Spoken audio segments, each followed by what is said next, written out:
പരബ്രഹ്മ സ്വരൂപനായ ഭഗവാൻ ശ്രീനാരായണ ഗുരുദേവ പാദകമലങ്ങളിൽ ശതകോടി പ്രണാമം.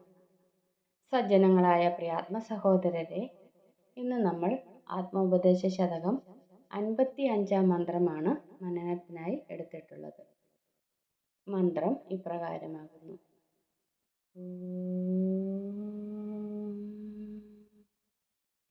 നെടിയ കിനാവിതു നിദ്ര പോലെ നിത്യം കെടുമിതുപോലെ കിനാവും ഇപ്രകാരം കെടുമതി കാണുകയില്ല കേവലത്തിൽ പെടുവതിനാൽ അനിശം ഭ്രമിച്ചിടുന്നു.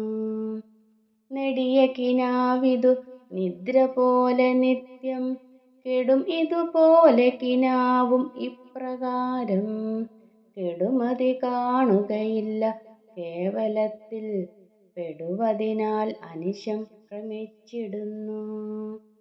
നമുക്ക് വാക്കുകളുടെ അർത്ഥം നോക്കാം.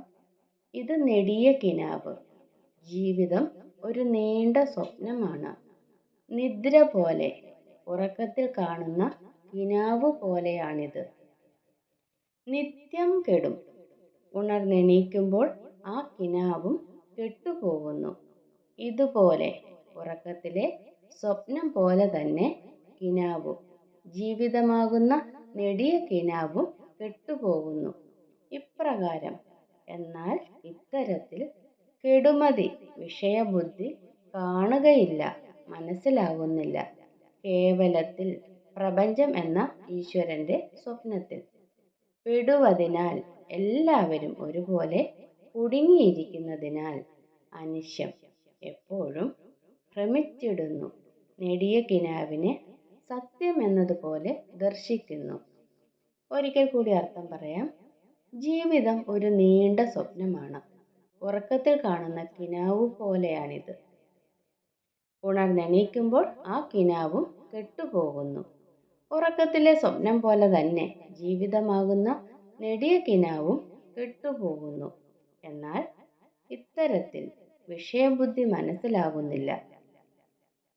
പ്രപഞ്ചമെന്ന ഈശ്വരന്റെ സ്വപ്നത്തിൽ എല്ലാവരും ഒരുപോലെ കുടുങ്ങിയിരിക്കുന്നതിനാൽ എപ്പോഴും നെടിയ കിനാവിനെ സത്യമെന്നതുപോലെ ദർശിക്കുന്നു. ഇനി നമുക്ക് ഈ മന്ത്രത്തിന്റെ ആന്തരികമായ അർത്ഥതലത്തിലേക്ക് ഒന്ന് പോകാം. ജീവിതം എന്നത് ഒരു മുഴുനീളൻ സ്വപ്നമാണ്. ഇത്രയും ദൈർഘ്യമുള്ള സ്വപ്നമായതുകൊണ്ട് നാം സ്വപ്നത്തെ തിരിച്ചറിയാറില്ല. നമ്മുടെ ഉറക്കവും, ഉറക്കത്തിൽ കാണുന്ന സ്വപ്നവും, ഉണർന്നിരിക്കുമ്പോൾ കാണുന്ന ലോകവും എല്ലാം ആ നെടിയ സ്വപ്നത്തിലെ വിവിധമായ അവസ്ഥകളാകുന്നു. നിദ്രയിൽ നാം കാണുന്ന സ്വപ്നം നിദ്ര വിട്ട് എഴുന്നേൽക്കുമ്പോൾ യഥാർത്ഥമായി തോന്നാറുണ്ട്. സ്വപ്നത്തിൽ നാം പേടിച്ച് നിലവിളിച്ചിരിക്കാം, അല്ലേ? അതുപോലെ തന്നെ ആനന്ദം കൊണ്ട് നൃത്തം ചെയ്തിരിക്കാം. ഹിമാലയ സാനുക്കളിൽ വിഹരിച്ചിരിക്കാം. ഭീകരമായ ദുരന്തത്തിൽ മരിച്ചുപോയെന്നും വരാം. എന്നാൽ ഉണർന്നു കണ്ണു തുറന്നു നോക്കുമ്പോൾ അതെല്ലാം സ്വപ്ന സങ്കല്പങ്ങളായിരുന്നുവെന്ന് നാം തിരിച്ചറിയാറുമുണ്ട്. അങ്ങനെയല്ലേ? നാം സ്വപ്നം കാണുന്നു, എന്നാൽ ഉണർന്നെഴുന്നേൽക്കുമ്പോൾ അത് സ്വപ്നമായിരുന്നുവല്ലോ എന്ന് നാം തിരിച്ചറിയാറും ഉണ്ട്. പക്ഷേ അനുഭവിക്കുന്ന വേളയിൽ അവ സാങ്കല്പികങ്ങളെയല്ല, അവ അനുഭവ യാഥാർത്ഥ്യങ്ങളാണ്. അതുകൊണ്ടാണ് തൃപ്പാദങ്ങൾ ഈ ജീവിതത്തെയും സ്വപ്നത്തോട് തുലനം ചെയ്യുമ്പോൾ നമുക്കിതിനെ സ്വീകരിക്കാൻ പ്രയാസമായി തോന്നുന്നത്.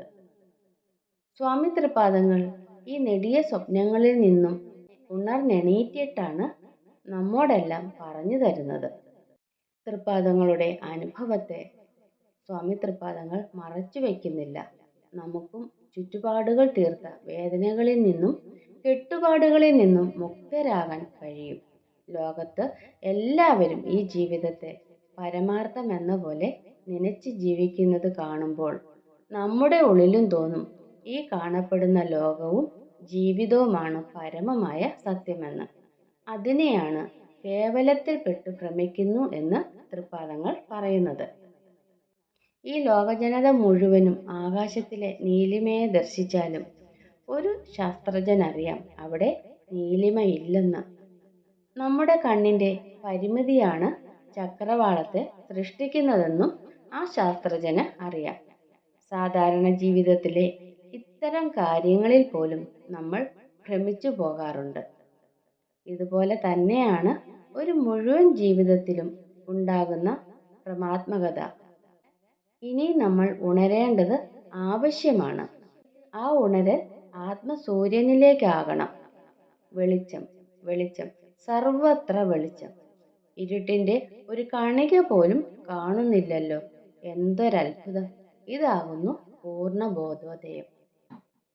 സജ്ജനങ്ങളായ പ്രിയാത്മ സഹോദരരെ, 55-ാം മന്ത്രത്തിൻ്റെ ലഘുവായ വ്യാഖ്യാനം ഇവിടെ സമാപ്തി കുറിക്കുകയാണ്.